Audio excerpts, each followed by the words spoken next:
Hello বন্ধুরা, 2026-এর নির্বাচনে বামপন্থীরা কি আবার নতুন করে কোনো কৌশল সাজাচ্ছে? বামপন্থীরা কি ফিরে দাঁড়াতে চায় বলে আমাকে নতুন কোনো কৌশল সাজিয়েছে? আপনাদের কি মনে হয়? 2026 বিধানসভা ভোট প্রায় চলে এসলো, আর কিছু বেশি দেরি নেই। হয়তো এই মাসে ভোট ডিক্লেয়ার করতে পারে এবং এপ্রিল মাসের মধ্যে ভোট হয়ে যেতে পারে। মে মাসের প্রথম সপ্তাহে সরকার গঠন হয়ে যেতে পারে। কিন্তু 2026কে মাথায় রেখে বামপন্থী সংগঠনগুলো 2021 সালে কার কার মধ্যে জোট হয়েছিল আপনারা তো জানেন।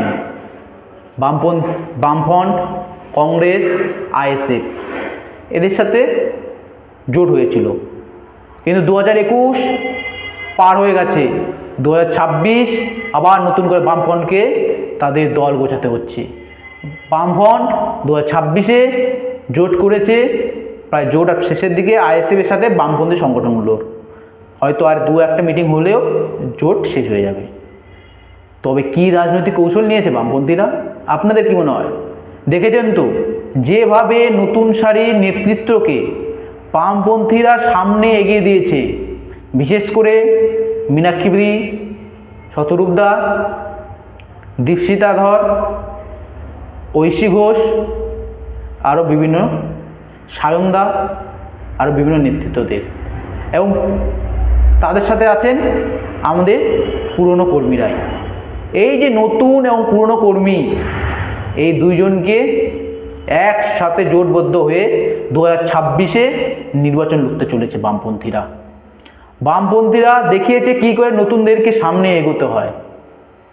দেখেছেন তো মীনাক্ষী, ধ্রুবজ্যোতিদা উত্তরপাড়া এবং খড়গ্রামে কীভাবে প্রচার করে চলেছেন, এবং প্রচারে শুধু প্রচার নয়, ঝড় তুলে দিয়েছেন। ঝড় খালি এখন জনগণ বলছে তাদের জেতার অপেক্ষায়, জানি না কী হবে, সেটা জনগণের উপর নির্ভর করে। কিন্তু বামেদের রাজনৈতিক কৌশল খুবই স্ট্রং।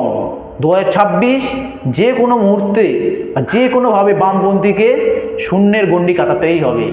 বামপন্থীরা বিধানসভায় শূন্য হতে পারে, তাদের একটাই কথা, তারা বিধানসভায় শূন্য হতে পারে, তেমনি চুরি দুর্নীতিতেও বামপন্থীরা শূন্য।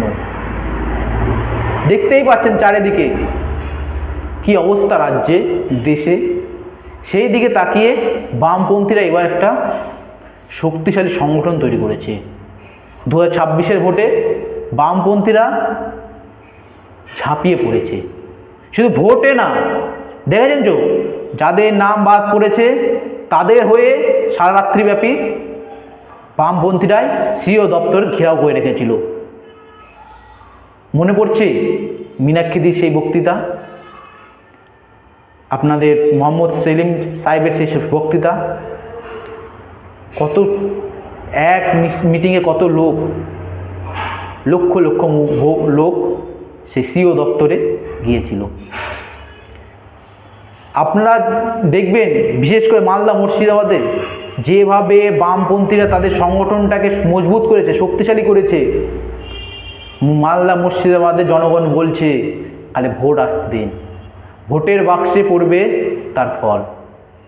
জানি না কতটা মিলবে, তবে কিন্তু মালদা মুর্শিদাবাদে একটা ভালো ফল হতে পারে।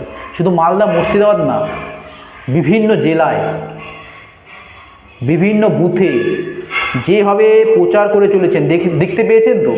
বাংলা বাঁচাও যাত্রা, সিপিআইএমের যত লোকের সমর্থন এবং ভালোবাসা পেয়েছে, সত্যি তো খুবই ভালো লাগে। তাছাড়াও এই পাড়াচল কর্মসূচিতে পাড়ায় পাড়ায় গিয়ে মিটিং মিছিল করে চলেছেন, এবং এসআইআরের নামে যে বৈধ ভোটার থেকে বাদ যাওয়া তাদের হয়ে কথা বলছেন বামপন্থীরা।